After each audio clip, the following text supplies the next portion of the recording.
So, Jack, this series is about startup nonprofits. So, I thought it'd be Excellent. perfect to talk to you, and it's awesome that you're there on behalf of the organization right now. So, do you want to just like tell me, just talk for like 2 minutes about Lens on Life? Just give the Sure. quick overview. Yeah, yeah, absolutely. So, Lens on Life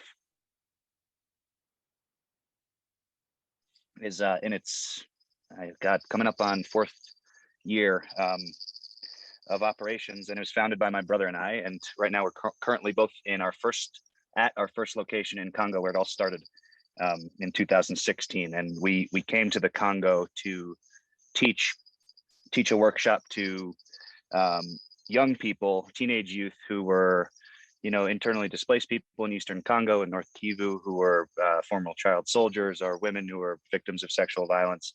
And we came to um, teach something that we were passionate about and what we knew and what was our world, and that was photography. And we grew up with a mother who passed away, and she was an art dealer, and photography and film was something that was always in our life, and that was kind of our inspiration to start this project.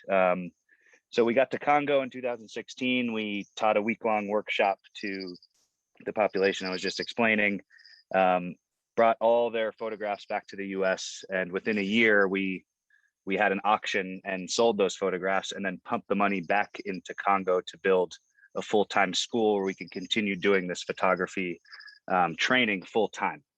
So that's sort of how it kicked off, and that became the model for continuing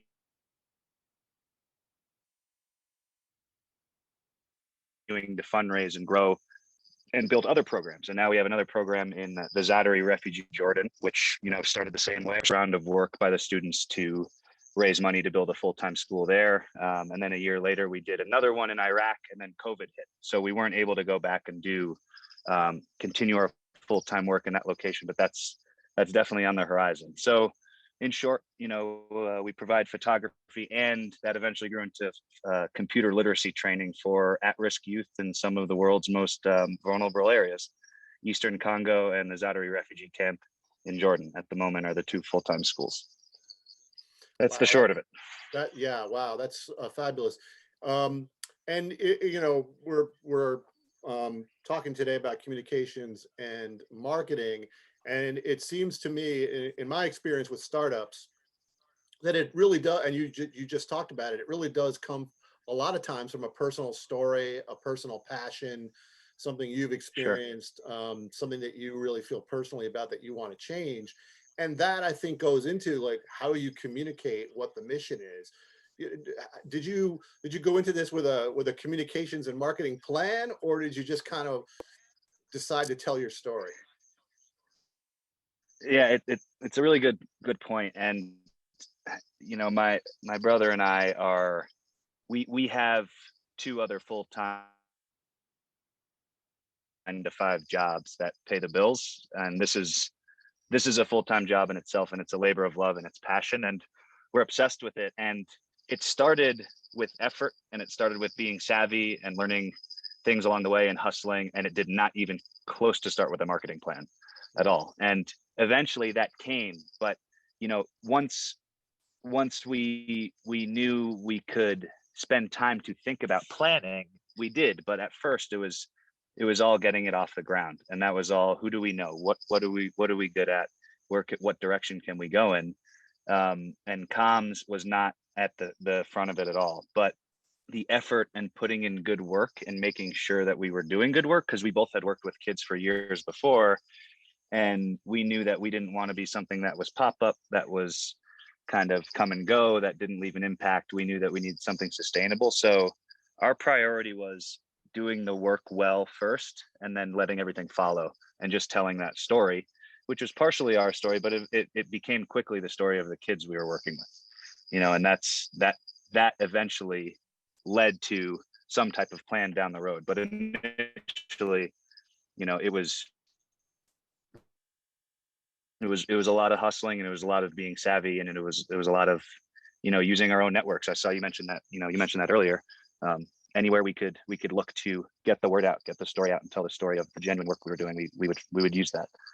Right. So friends, family, business colleagues, different people who maybe people you had a, slight correspondence with in the media, whoever, people who have large followings.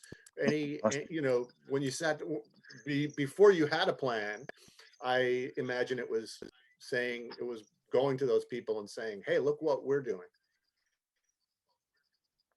It definitely was. That was a lot of it, and that was the fuel to get it moving and get it off the ground.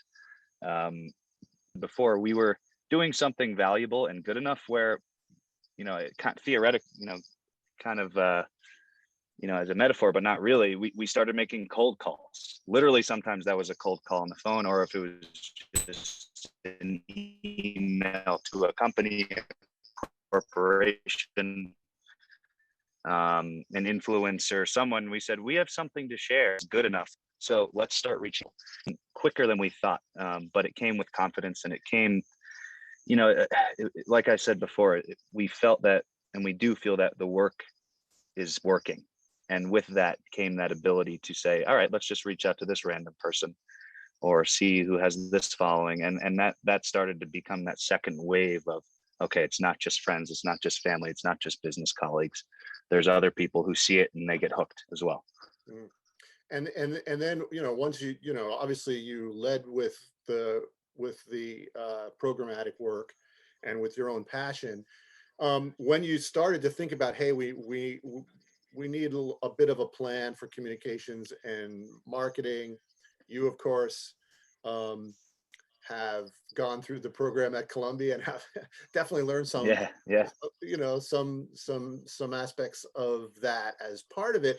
What was your starting point when you already had a functioning not-for-profit? You were going forward. What was so when you started to think about making a plan? How did you get started?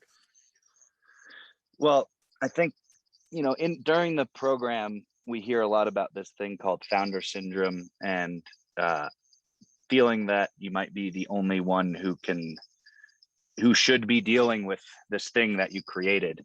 Um, However, that was the case at first. However, we knew that, to steer this in the direction we had to bring in the direction we wanted to, we had to bring in other people that were properly experts.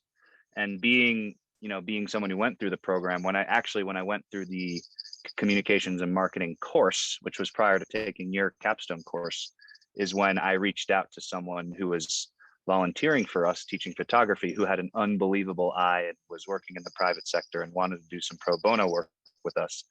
And I said, hey, what do you think? Take a look at, our website, take a look at this, that, and the third. What are we missing? And she ripped it to pieces.